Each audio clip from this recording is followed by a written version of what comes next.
कार्तिक मास की कथा।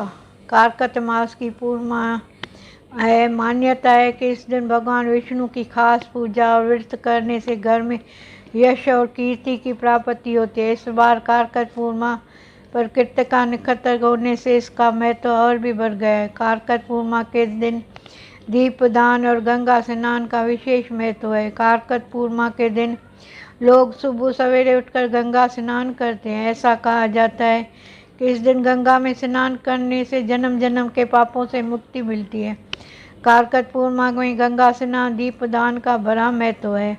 इलाहाबाद, अयोध्या, वाराणसी आदि तीर्थ स्थानों में इस बड़े पैमाने पर मनाया जाता है। कार्तिक पूर्णिमा की पूजा और विधि। सुबह उठकर ब्रह्मोत्तर में स्नान करें। अगर पास में गंगा नदी मौजूद है तो वहाँ स्नान करें। सुबह के वक्त मिट्टी का दीपक में घी या तिल का तेल डालकर दीप दान करें। भगवान और विष्णु और शिव की पूजा करें। श्री विष्णु सहस्त्र नाम का पाठ करें। घर में हवन या पूजन करें। घी, अन्न या खाने की कोई भी चीज़ वस्तु दान करें। शाम के समय मंदिर में भी दीप दान करें। क्या है इस पूर्णिमा का महत्व? कहा जाता है कि इस पूर्णिमा तिथि पर ही भगवान शिव ने राक्षस त्रिपुरासुर का वध किया था, इसलिए इस दिन की त्रिपुरी पूर्णिमा कहा जाता है। इस दिन चंद्रोदय के समय शिव जी और कार्तिक जी की पूजा करने से भगवान शंकर जल्द प्रसन्न होते हैं। इसके साथ ही इस दिन दीपदान का विशेष महत्व है। कार्तिक पूर्णिमा के दिन में संध्या काल में भगवान विष्णु का मत्स्य अवतार हुआ था, इसलिए इस दिन विष्णु जी की भी पूजा की जाती है। इस दिन गंगा स्नान के बाद दीपदान का पुण्य फल 10 यज्ञों के बराबर होता है। गंगा स्नान के बाद जरूरतमंदों को दान कराना चाहिए। इस दिन मौसमी फल, उड़द दाल, चावल आदि का दान शुभ होता है। कार्तिक पूर्णिमा व्रत कथा। दैत्य तारकासुर में 3 पुत्र थे, तारकासुर, कमलाक्ष व विद्युमालिनी। जब भगवान शिव के पुत्र कार्तिक ने तारकासुर का वध कर दिया तो उसके पुत्रों को बहुत दुख हुआ।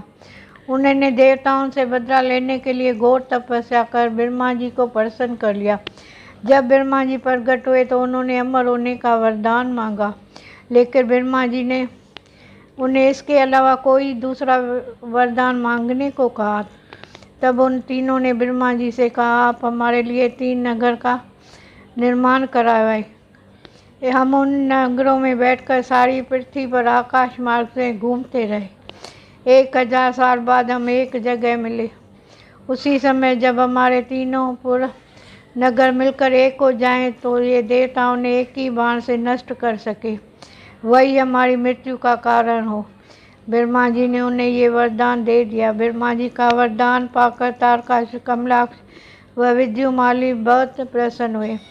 ब्रह्मा जी के कहने पर मैदानों ने उनके लिए 3 नगरों का निर्माण किया। उनमें से एक सोने का, एक चांदी का व एक लोहे का था। सोने का नगर तारकासुर का था, चांदी का कमलाक्ष व लोहे का विद्युमालिनी का। अपने पराक्रम से उन तीनों ने तीनों लोकों पर अधिकार कर लिया। उन दैत्यों से घबरा कर इंद्र आदि सब देवता भगवान शंकर के शरण में गए।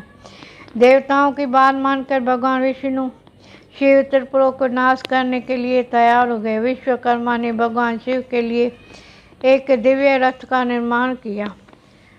चंद्रमा व सूर्य उसके पहिए बने। इंद्र, वरुण, यम, कुबेर आदि लोकपाल उस रथ के घोड़े बने। हिमालय दंश बने। शेषनाग उसकी प्रियतमा, स्वयं भगवान विष्णु बाण तथा अग्निदेव उसकी नोक बने। उसी दिव्य रथ पर सवार होकर जब भगवान शिव त्रिपुरों को नाश करने के लिए चले तो दैत्यों में हाहाकार मच गया।